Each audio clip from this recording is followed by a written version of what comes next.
welcome back to It's All Her, the podcast. I'm your host, Jordy Lucas. I'm the founder and editor of itsallher.com. I'm a presenter, an actress in a former life, and a mum to a toddler. I've got a lot going on and I have a passion for making life simpler and better for women. This week on the site, Madeline Carafa from The Healthy Hustlers spends 5 minutes with us and we share 5 pricey beauty products that are actually worth your money.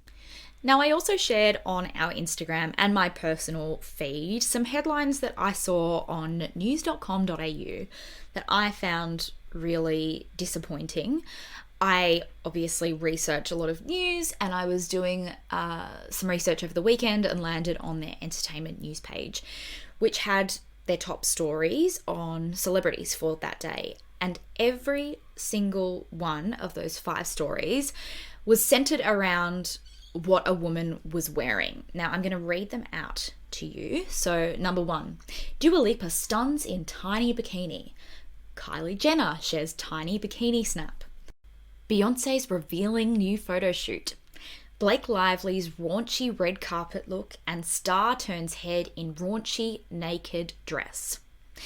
Now, I studied journalism, and one of the first things we're taught is to be balanced. So obviously I was expecting to then see a bunch of articles commenting on what men were wearing, and surprise, surprise, there were none.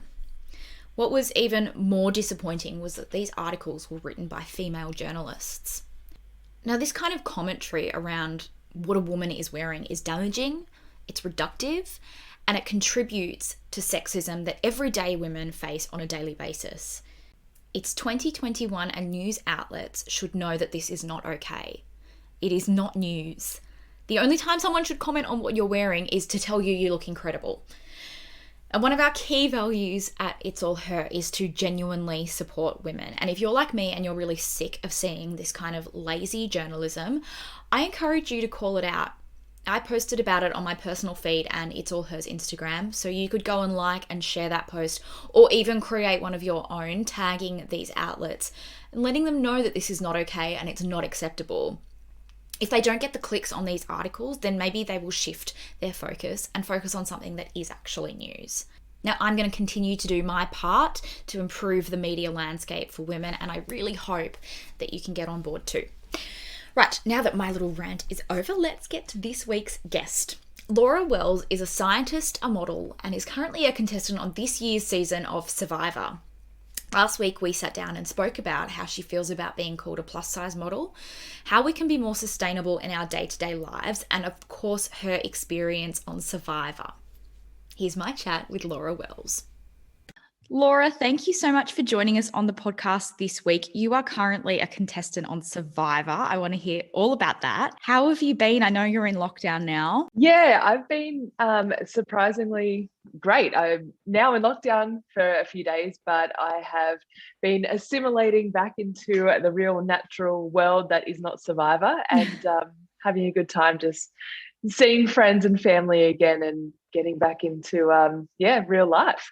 I want to hear all about Survivor, obviously, and what you're up to now, but let's take it back to your formative years. What were your hopes and dreams and aspirations as a young woman?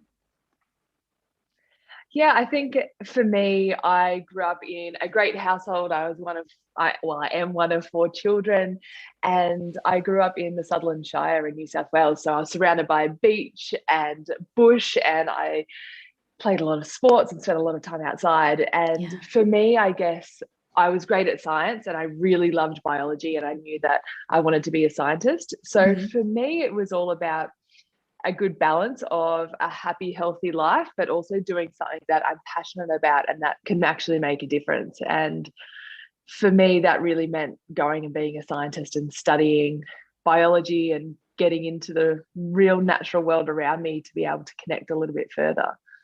So you studied biology at university. What sort of career did you want that to lead into for yourself? Yeah, I studied a Bachelor of Marine Biology and one of Law. And originally I thought, hey, scientists don't really make that much money, so I'll be a lawyer and I'll actually work to protect our oceans. I'll work in law of the sea and I can conserve our natural world from there. But I soon realized when I finished my law degree that that wasn't really for me and that I needed to be outdoors and hands-on.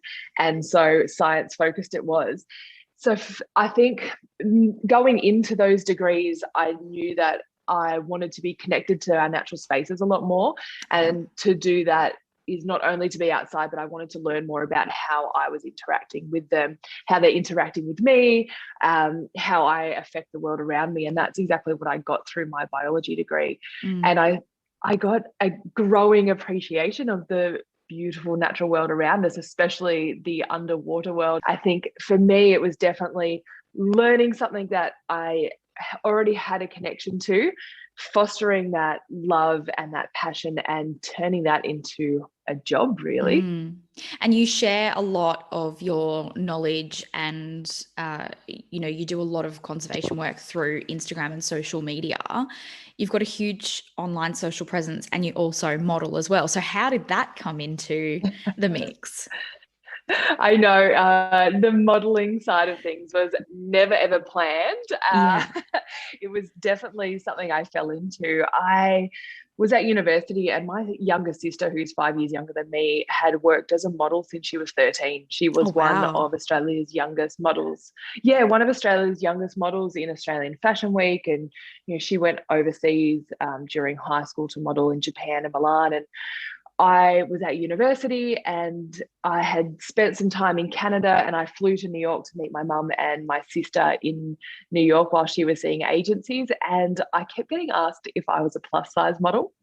And for me, this is back, I know it was kind of crazy because this was back in the early 2000s. I was 20. I had just spent 5 months in Canada eating and drinking my little heart out. So I had put on probably about 12 kilos anyway.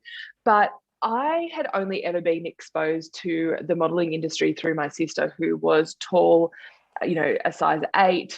Yeah. And I had always been a size 14 since I was 14 years old. So I had never been exposed to an industry where I had seen my body shape, seen someone my size in the media. It was really so few and far between back in the early 2000s. And so for me, I said to my mum, they're calling me fat. Like, I just want to be a scientist. I don't care about modeling. And I got approached a few times in New York, and then on return back to Australia, again was asked, and I ended up joining with an agency. And I thought, I'll give it a go. If it doesn't work, it doesn't work. It doesn't really matter. And I ended up getting a few modeling jobs within the first few weeks of joining the agency, and it kind of just went from there. It was a very whirlwind career at the start.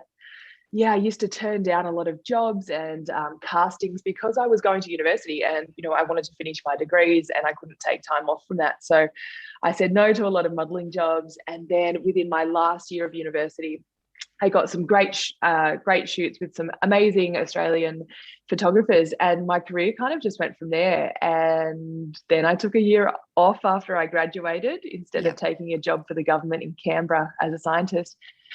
And then I ended up moving to New York, and the kind of rest is history. Sliding doors moment. I had planned to do, absolutely. And I'd planned to model for 1 year full time, and it's now been almost 14. Yeah.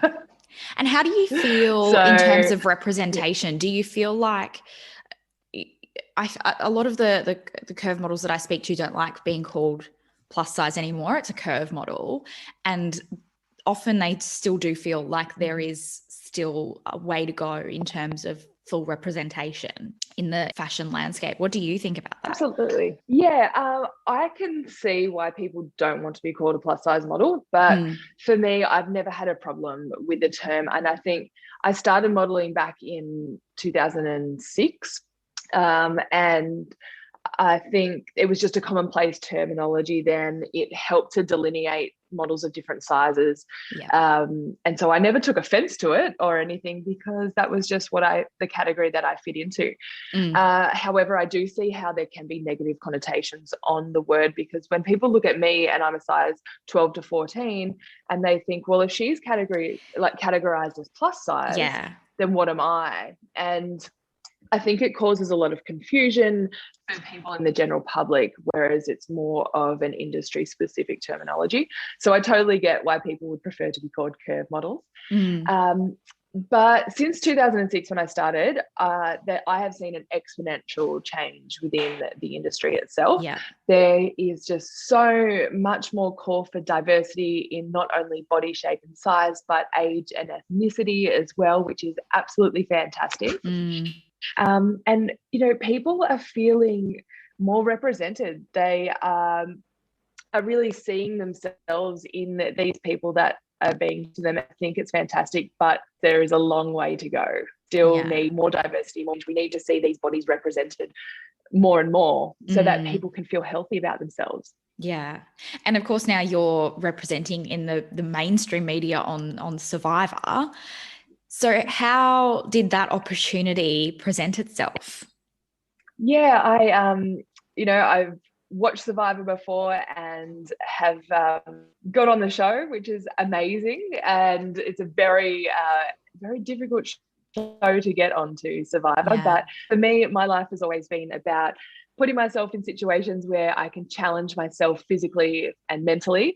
And Survivor definitely does that. And it also does it strategically and socially as well. So for me, it was kind of like a natural progression on all of the things that I've been doing in recent years. And I absolutely wanted to go on a show, mainly because I knew that I could use it as a great platform to reach more people about the work I do in the environment.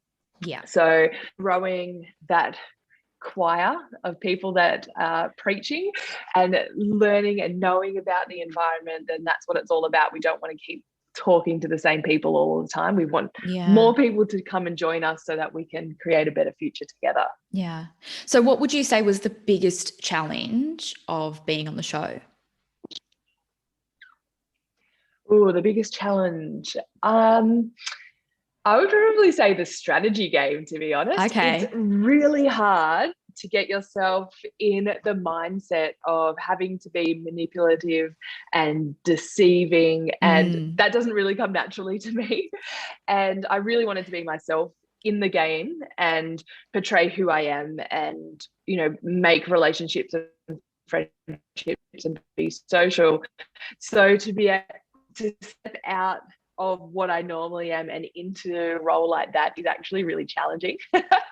And there was a lot of super fans on that show competing. So they have been watching for years and they know the game inside and out, and they know exactly what they need to do to get there. So when you're competing against people that are happy to go down that road, maybe have it a little bit inside them and have just been an absolute fan of the show for years, then it's a tough one. It's really tough.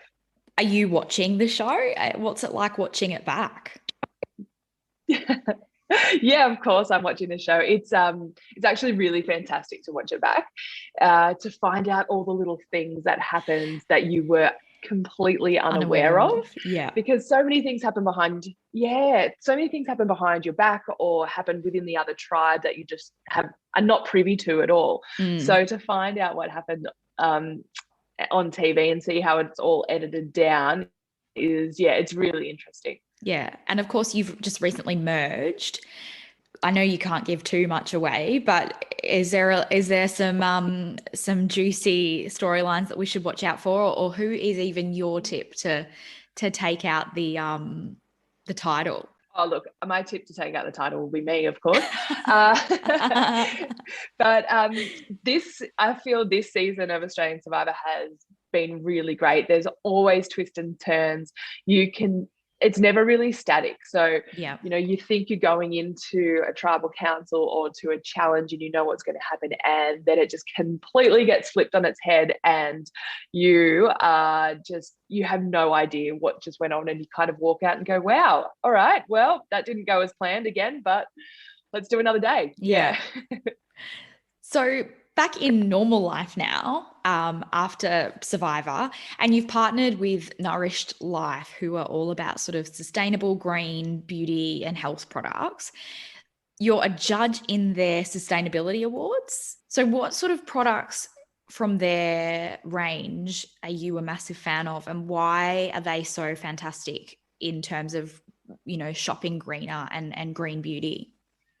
Yeah, I partnered with Nourish Life because of the fact that they have this amazing online platform that they do all the hard work for you. You don't have to think about anything that's on their website because they have gone through everything with a fine-tooth comb to make sure that the things that they sell are safe, healthy, easy to use, reducing plastic, good for people and good for the planet, which is so good because I spend so much time online researching the products that I use and making sure that they're good for me.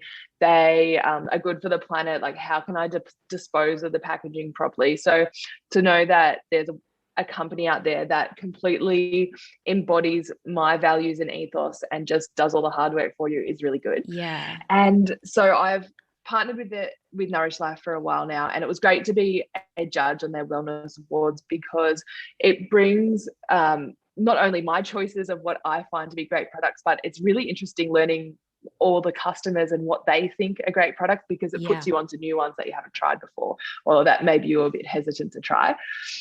So I would say that some of my favorite things, I mean, Nourish Life are great because they touch on all different parts of your life. So it's not just skincare or it's not just hair care. There's great things to use in your home or, you know, even just washing. So for me,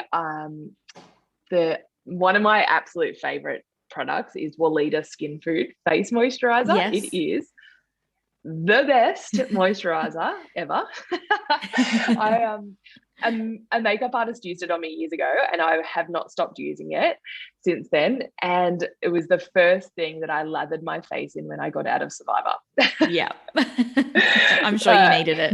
I was so dry. It was actually quite gross being in the outback and not having any moisturizer at all. So I was totally smothered in Walida Skin Food. So it was awesome. But yeah, I mean, some of my picks for the wellness awards this year included like bokashi bins, which are a really great way to compost if you don't have the room to compost. A lot of people live in units or apartments or don't have a backyard. So it's really hard for them to have a traditional composting bin, but a bokashi composting system is amazing. You can compost on your countertop in your kitchen, and then all you have to do is find a garden, someone else's, to bury the product in. So it's awesome. And then what else did I have? I had some really great vegan products that I tried and that I absolutely loved, which was great. And it's so nice to see so many brands that are going down the vegan, cruelty-free area now too. And then other companies that are just completely embodying everything, including plastic-free packaging or reusable packaging, compostable packaging, which I think is absolutely fantastic because it's something that a lot of people never think about is the end of life of their product. Where does it end up? How does it affect the environment? We often think about when we purchase something, you know, how healthy it is for you, but what about the end of life and the disposal? So yeah, there's so many good things on there.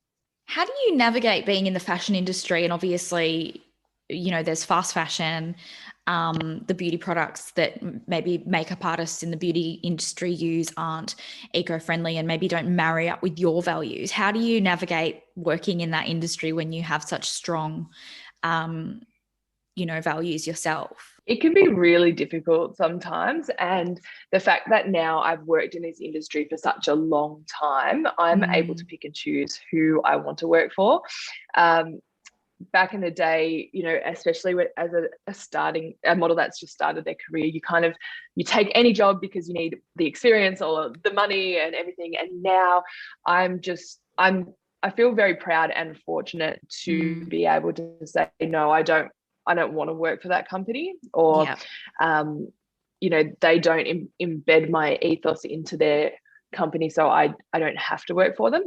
And I now get approached by brands that are doing great things for the environment and for people's health. So it's made my job a lot easier because these people are coming to me because of my stand and they want to work for me too. So it's been a tricky road to navigate. It involves a lot of research into the company itself and to make sure that there's no greenwashing going on, and having lots of big chats with the company and asking them the hard-hitting questions. You know, I'm the one that's interviewing them at the end of the day to make sure they're the ones that are doing the right things for me to work with them rather than the other way around. So it's time consuming, but it's worth it because I only want to work with companies that are really thinking about our future. So as you said before, people are living in apartments, we're often driving to work and doing these things where it can maybe sometimes make it harder to make these sustainable decisions. What are some small ways that we can be greener in our lives? There are so many ways which we can change our habits and even our thoughts to be greener every single day. And I think one of the things to do is to start small and to not overwhelm or overburden yourself with trying to make these grand changes that potentially you're not going to accomplish, that will stop you and make you stagnant and not change anything at all.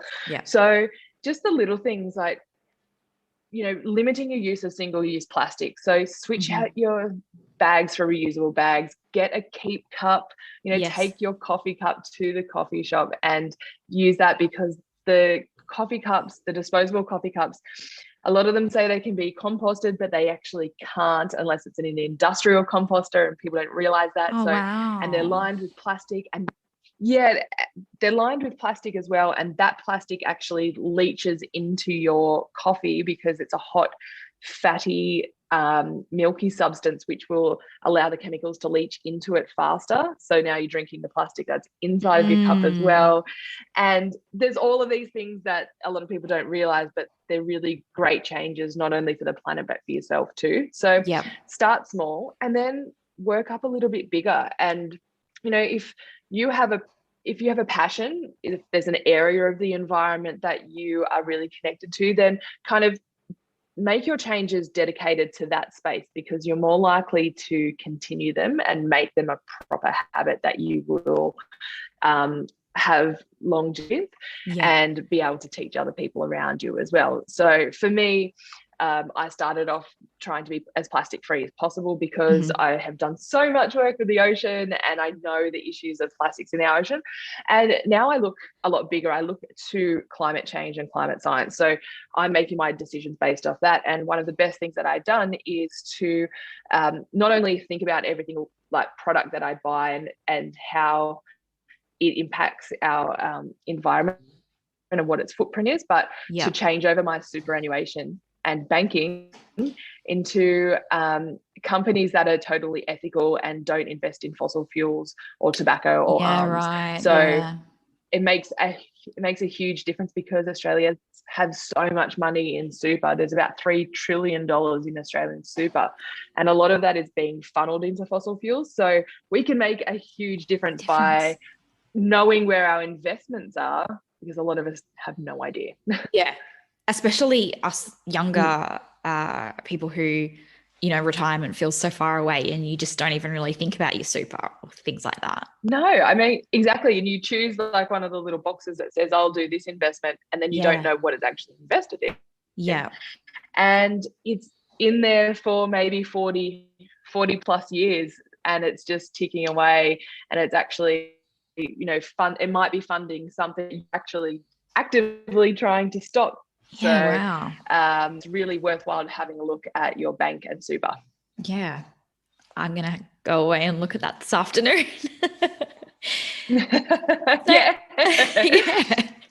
At It's All Her, we're all about sort of making life simpler and better for women. How do you make your life simpler and better for yourself? I try not to beat myself up too much if I break a habit or make a mistake, because I know that being in that negative space or that negative eco-minded space doesn't really help you achieve anything much. So for me, to make my life simpler and easier, I stick to my plastic-free habits. I always have my reusables with me, which makes it a lot easier to just make those easy choices when I'm out. But it's really about connecting with nature and being outside. So for me, I like to understand the places I'm in and really, kind of get down and dirty with them, really. So whether that just be going for a walk or sitting in the grass and just watching the space around me, or reading a book outside, just getting that natural space and connecting with it in ways that we often don't stop and we don't allow ourselves to, is honestly a way that I just make my life so much more simpler, because once I've connected to my space, then I know a lot more about it. I feel a lot more for it. And it means that all of my decisions that I will go on and make during the day will actually help that space. And I can feel, subconsciously a lot better for doing what I do. Yeah. Well, Laura, thank you so much for joining us this week. And I will be tuning in to see who takes out the tribal council this week. And good luck for the rest of the season. We'll be watching. Yeah, thank you. Thank you. See you later. Thank you so much for listening to this week's episode of It's All Her. If you have loved this episode, please rate, review, and subscribe wherever you get your podcasts. And I'll be back in your ears next week.